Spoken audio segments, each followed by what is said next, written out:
CPM സംസ്ഥാന സമ്മേളനത്തിന്റെ പശ്ചാത്തലത്തിൽ ബജറ്റ് സമ്മേളനം ജനുവരിയിൽ നടത്തിയേക്കും.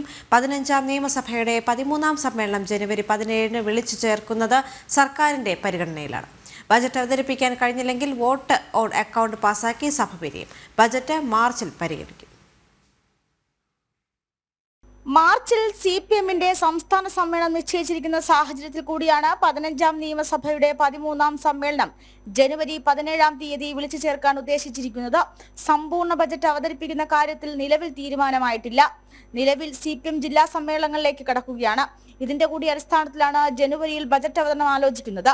സർക്കാർ ജീവനക്കാരുടെ വിരമിക്കൽ പ്രായം 57 വയസ്സായി ഉയർത്താനുള്ള തീരുമാനവും സമ്മേളനത്തിൽ ഉണ്ടാവാനാണ് സാധ്യത. ശമ്പളത്തിനും പെൻഷനുമായി പ്രതിവർഷം 5700 കോടി രൂപയുടെ കടബാധ്യതയാണ് പൊതുഖജനാവിലുള്ളത്. ഓരോ വർഷവും വിരമിക്കുന്ന ജീവനക്കാരുടെ ആനുകൂല്യങ്ങൾ നൽകാൻ സർക്കാരിന് 4000 കോടിയോളം രൂപ ആവശ്യമുണ്ട്. വിരമിക്കൽ പ്രായം 1 വർഷം കൂട്ടിയാൽ ഈ ബാധ്യതയിൽ നിന്നും തൽക്കാലം ഒഴിവാക്കാൻ സർക്കാരിന് കഴിയും.